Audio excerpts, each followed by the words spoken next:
Senador Álvaro Dias. Presidente Suplicy, senhores senadores, senhoras senadoras, por diversas vezes nos manifestamos indignados com a política adotada pelo governo brasileiro de concessão de benefícios a ditaduras mundo afora. Há pouco tempo debatemos na Comissão de Assuntos Econômicos o perdão de dívida a países africanos envolvidos com regimes autoritários. Autoritários e corruptos, alguns deles. A nossa rejeição, portanto, a essa política adotada pelo governo brasileiro é reiterada. Hoje, eu gostaria de usar a tribuna do Senado Federal, e estou fazendo, para repudiar a abertura de uma linha de crédito de 98 milhões de dólares do BNDES ao governo do ditador Robert Mugabe, do Zimbábue. Os recursos serão direcionados para a compra de equipamentos agrícolas, tratores, máquinas, material de irrigação e terraplanagem. Nós não podemos esquecer que o senhor Mugabe, no poder já há 33 anos, tomou posse agora outra vez no dia 22 de agosto para um 7º mandato como presidente daquele país africano. Vejam, senhores, 33 anos de ditadura. Os observadores enviados pela União Africana para acompanhar a eleição apontaram várias irregularidades, mas o fato é que o ditador está no poder. Nós queremos lamentar profundamente, eu creio que seria a preliminar indispensável verificar o regime imposto a populações como estas da África do Sul. O BNDES também abriu linha de crédito para o Senegal, 95 milhões de dólares, para a Gana, 95 milhões de dólares, e para Cuba, mais 210 milhões de dólares. É uma contradição inaceitável, senhor presidente, anistiar dívidas de alguns países, enquanto a população brasileira é obrigada a amargar a má qualidade de serviços essenciais como saúde, educação, transporte, infraestrutura e segurança pública. Nós lamentamos mais uma vez porque já o fizemos em outras oportunidades. Não se trata de fazer cortesia com o chapéu do povo brasileiro ao se perdoar essas dívidas para abrir perspectiva de novas concessões, de novos empréstimos através do BNDES, mesmo que seja a pretexto de exportar tecnologia? Há um projeto de resolução de autoria do senador Pedro Taques, cujo relator foi o senador Aloysio Nunes, já aprovado na Comissão de Assuntos Econômicos e que aguarda inclusão na ordem do dia. Esse projeto foi consequência desse debate, o debate que travamos naquela comissão em razão do perdão de dívidas de países africanos envolvidos em regimes autoritários e com governos corruptos, como naquela oportunidade destacamos. Esse projeto aguarda inclusão na ordem do dia. Ele estabelece como pré-requisito da renegociação de dívidas externas, das quais o Brasil é credor, a qualidade da democracia e da governança do país tomador de empréstimo. Nada mais justo. Não creio que seja adequado a um país democrático fortalecer economicamente um país autoritário.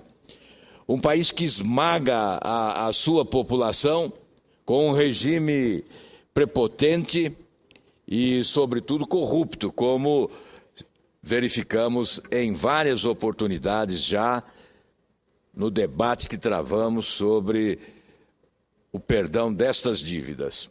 Nós estamos solicitando, portanto, à mesa do Senado Federal a inclusão na pauta do projeto 43 de 2013, que estabelece esse pré-requisito que nós consideramos fundamental.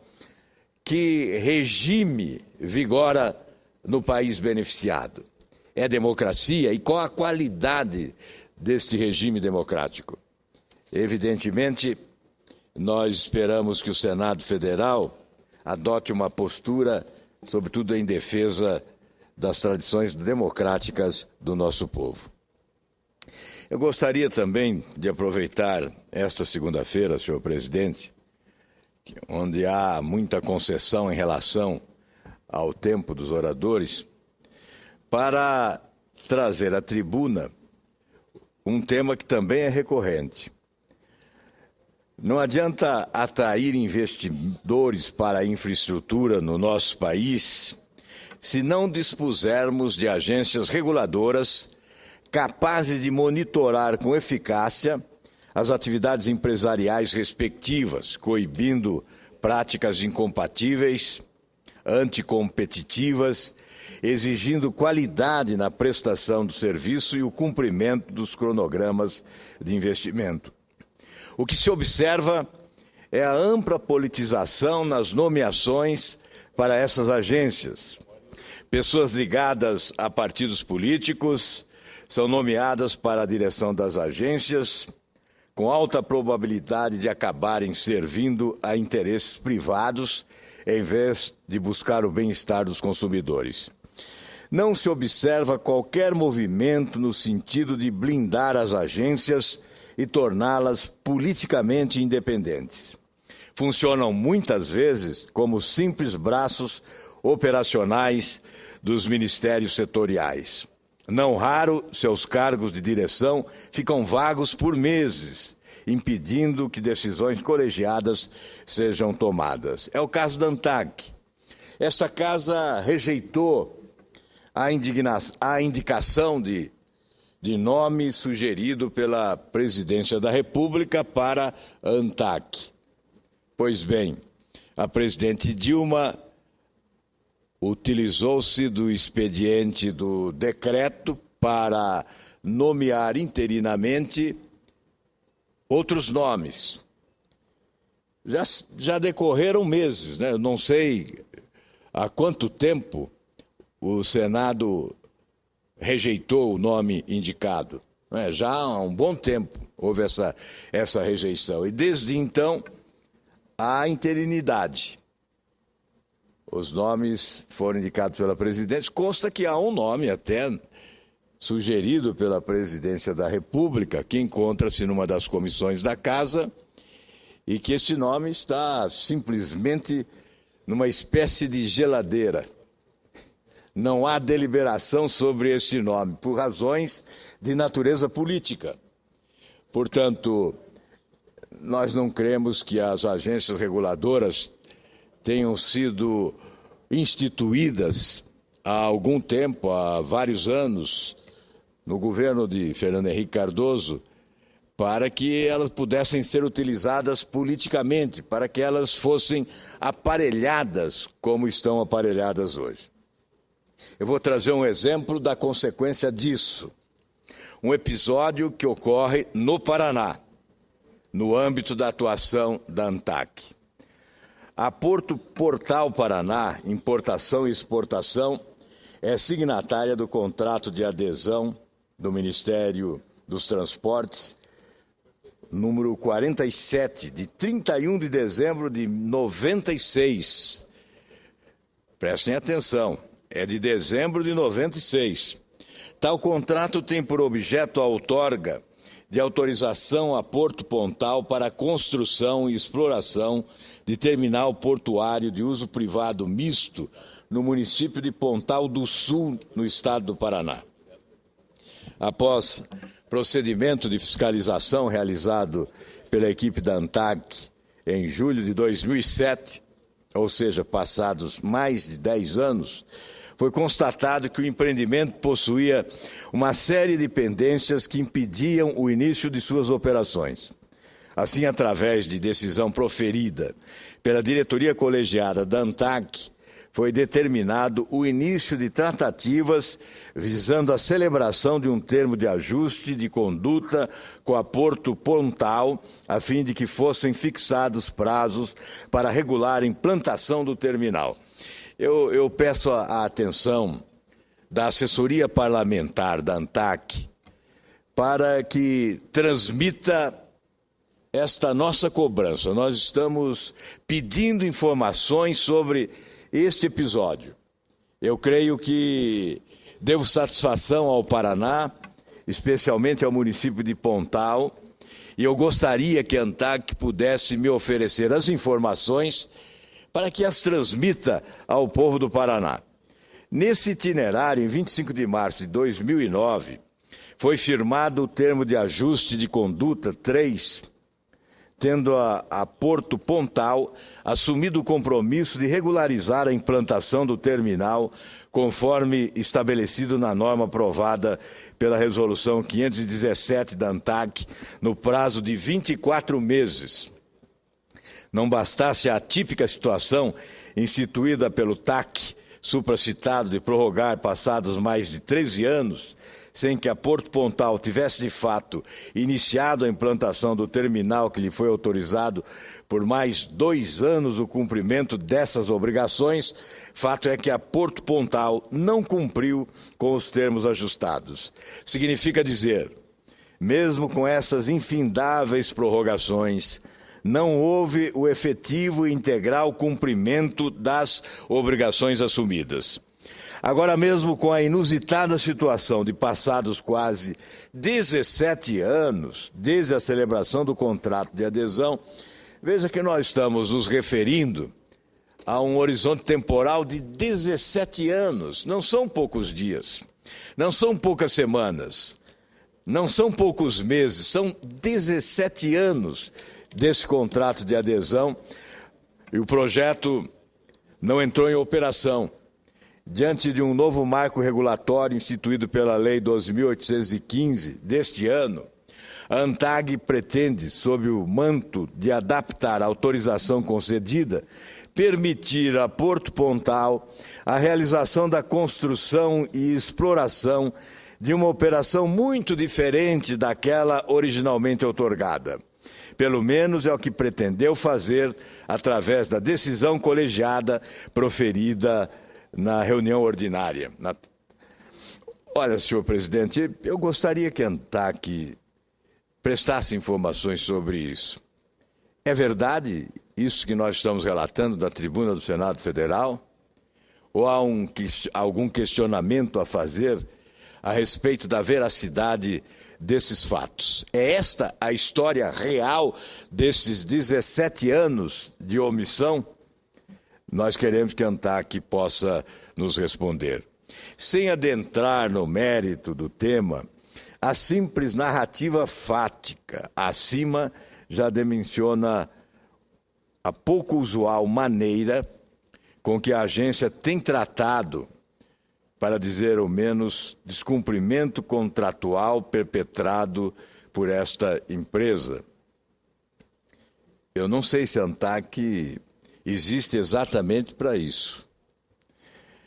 Reitere-se, passaram-se 17 anos sem que a empresa conseguisse de fato dar início à implantação do projeto com que se obrigou em 96.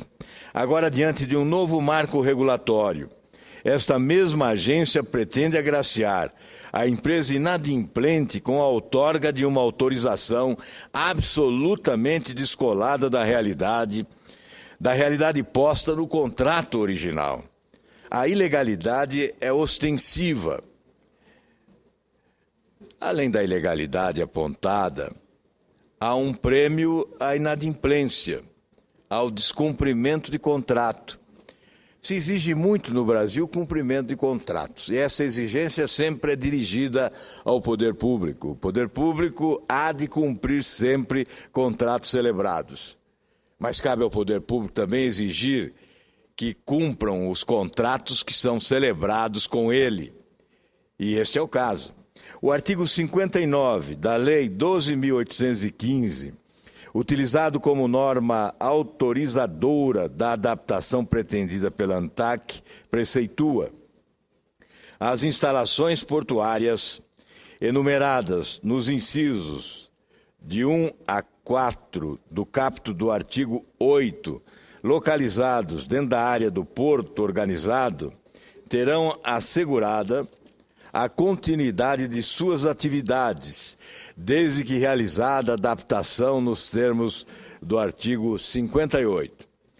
Como já afirmamos, a Porto Pontal nunca conseguiu, de fato, dar início à implantação do projeto com que se obrigou em 96.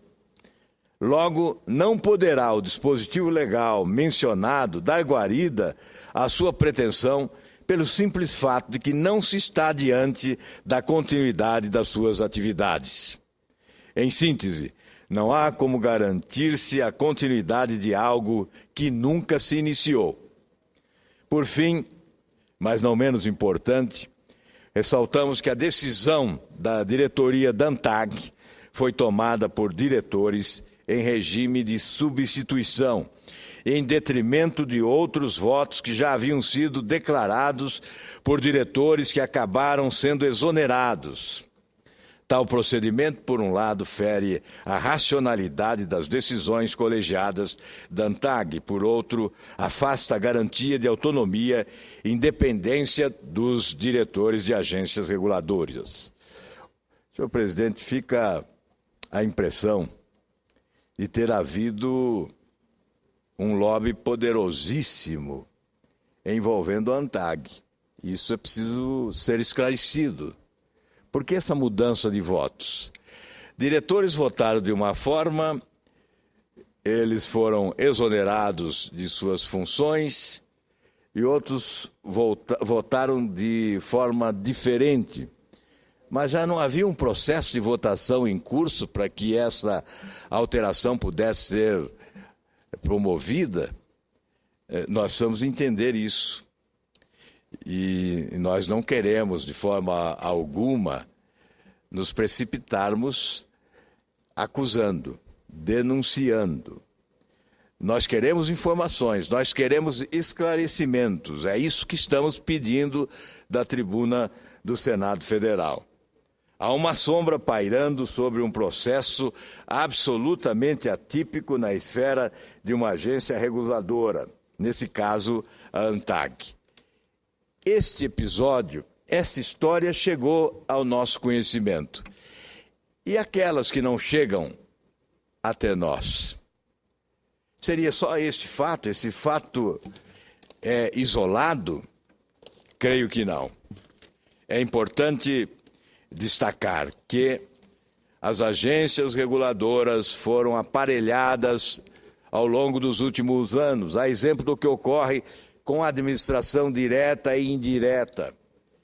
Esse aparelhamento do Estado brasileiro, com o loteamento de funções, de cargos e de recursos públicos, estabelece uma relação de promiscuidade do Poder Executivo com a classe política de modo geral, já que a presença dos partidos políticos na indicação dos integrantes destes órgãos de toda a área administrativa direta e indireta do governo federal.